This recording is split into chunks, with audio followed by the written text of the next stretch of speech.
వర్ధిల్లాలి మున్సిపల్ కార్మికుల ఐక్యత, పర్మినెంట్ చేయాలి మున్సిపల్ కార్మికులందరినీ వెంటనే, పర్మినెంట్ చేయాలి మున్సిపల్ కార్మికులందరినీ వెంటనే, ఆపాలి ఆప్కాస్ని రద్దు చేసి ప్రైవేట్ కాంట్రాక్టర్లకు అప్పగించే చర్యలను, అందరికి చెప్పండి, ఆపాలి ఆప్కాస్ని రద్దు చేసి ప్రైవేట్ ఏజెన్సీలకి పన్నులు అప్పగించే చర్యలను, పర్మినెంట్ చేయాలి మున్సిపల్ కార్మికులందరినీ వెంటనే, వర్ధిల్లాలి మున్సిపల్ కార్మికుల ఐక్యత, పర్మినెంట్ చేయాలి మున్సిపల్ కార్మికులందరినీ వెంటనే, పర్మినెంట్ చేయాలి మున్సిపల్ కార్మికులందరినీ వెంటనే. జిందాబాద్ సిఐటియు, జిందాబాద్ సిఐటియు. ఆపాలి ఆప్కాస్ని, ఆపాలి ప్రైవేట్ ఏజెన్సీలకి పన్నులు అప్పగించే చర్యలను, సిగ్గు సిగ్గు మున్సిపల్ కార్మికుల పనిని ప్రైవేట్ కాంట్రాక్టర్లకి కట్టబెట్టడం, సంవత్సరాల తరబడి పనిచేస్తున్న మున్సిపల్ కార్మికుల పనిని ప్రైవేట్ ఏజెన్సీలకు అప్పగించడం, ఆపాలి ప్రైవేట్ ఏజెన్సీలకు అప్పగించే చర్యలను, ఆపాలి ప్రైవేట్ ఏజెన్సీలకు అప్పగించే చర్యలను, పర్మినెంట్ చేయాలి మున్సిపల్ కార్మికులందరినీ వెంటనే, పర్మినెంట్ చేయాలి మున్సిపల్ కార్మికులందరినీ వెంటనే. జిందాబాద్ సిఐటియు, జిందాబాద్ సిఐటియు. పోరాడతాం పోరాడతాం పర్మినెంట్ చేసేంత వరకు, పోరాడతాం పోరాడతాం పర్మినెంట్ చేసేంత వరకు.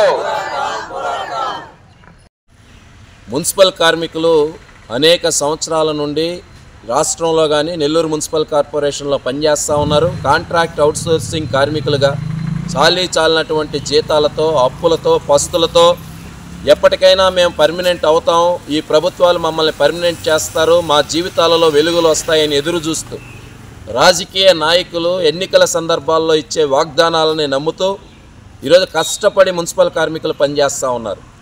నెల్లూరు నగరంలో అపరిశుభ్రంగా ఉండేటటువంటి అనేక రకాల మలినాలు, మలమూత్రాలు, చెత్త చెదారాలు వీటన్నిటినీ తొలగిస్తూ ప్రజలకి మంచినీళ్లు అందిస్తూ లైట్లు వెలిగిస్తూ మౌలిక సదుపాయాల కల్పనలో కీలకమైనటువంటి పాత్ర వహిస్తున్నటువంటి వాళ్ళు మున్సిపల్ కార్మికులు. ఈరోజు 40-50 ఏళ్ల నుంచి ఈ కార్మికులు కాంట్రాక్ట్ అవుట్సోర్సింగ్ పద్ధతుల్లో పనిచేస్తూ ఉంటే యూనియన్గా పోరాడి వీరందరికీ కూడా అనేక రకాలైనటువంటి హక్కులు, అనేక రకాల అవకాశాలు కల్పించడం అనేది జరిగింది.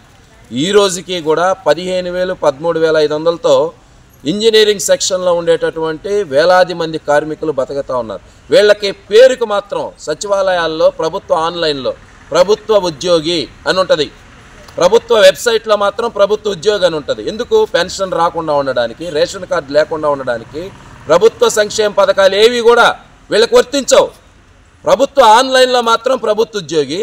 ఈ మంత్రివర్గం గత 20 రోజుల క్రితం జరిగినటువంటి మంత్రివర్గ సమావేశంలో ఈ కాంట్రాక్ట్ అవుట్సోర్సింగ్ ఉద్యోగులందరినీ కూడా ఆప్కాస్ అనేటటువంటిది రద్దు చేసి ప్రైవేట్ కాంట్రాక్టర్లకు అప్పగించాలి, ప్రైవేట్ ఏజెన్సీలకు అప్పగించాలని నిర్ణయం చేశారు. ఇది అత్యంత దారుణమైనటువంటి చర్య. ఇది పూర్తిగా ఈ ఆప్కాస్ అనేటటువంటిది అన్ని ప్రభుత్వ శాఖలలో, మున్సిపల్ రంగంలోనే కాదు అన్ని ప్రభుత్వ శాఖలలో ఉన్నటువంటి కాంట్రాక్ట్ అవుట్సోర్సింగ్ ఉద్యోగుల మీద తీవ్రమైనటువంటి పెద్ద గొడ్డలి వేటిది. అందుకని ప్రభుత్వం తక్షణమే ఈ నిర్ణయాన్ని ఉపసంహరించుకోవాలి. ఇంకా దీనికి అభివృద్ధికరమైనటువంటి చర్య ఏంది? ఈ ఉప ముఖ్యమంత్రి పవన్ కళ్యాణ్ గారు కానీ లేదా ముఖ్యమంత్రి చంద్రబాబు నాయుడు గారు కానీ నరేంద్ర మోడీ డైరెక్షన్లో ఈ రకమైనటువంటి పరిస్థితికి పూనుకుంటూ ఉన్నారు. ఇది కరెక్ట్ కాదు. తక్షణమే అనేక సంవత్సరాల యొక్క సర్వీస్ కలిగి ఉన్నటువంటి వీళ్ళని సీనియారిటీ ప్రకారం దశల వారీగా వీరందరినీ పర్మనెంట్ చేయాలి. పర్మనెంట్ చేసేంత వరకు సిఐటియుగా మేము పోరాడతాం. ఈ హక్కులు కాలరాస్తామంటే ఒప్పుకునేటటువంటి సమస్య లేదు. ప్రజలందరూ కూడా ఈ పరిస్థితులు గమనిస్తూ ఉన్నారు. ప్రజలు, ప్రజా సంఘాలు, ప్రజాతంత్రవాదులు అందరూ కూడా కార్మికులు అట్లాగే ప్రభుత్వ ఉద్యోగులుగా ఉన్నటువంటి కాంట్రాక్ట్ అవుట్సోర్సింగ్ ఉద్యోగులు చేసే ఈ పోరాటానికి మద్దతును అందించాల్సిందిగా సిఐటియుగా మేము విజ్ఞప్తి చేస్తున్నాం.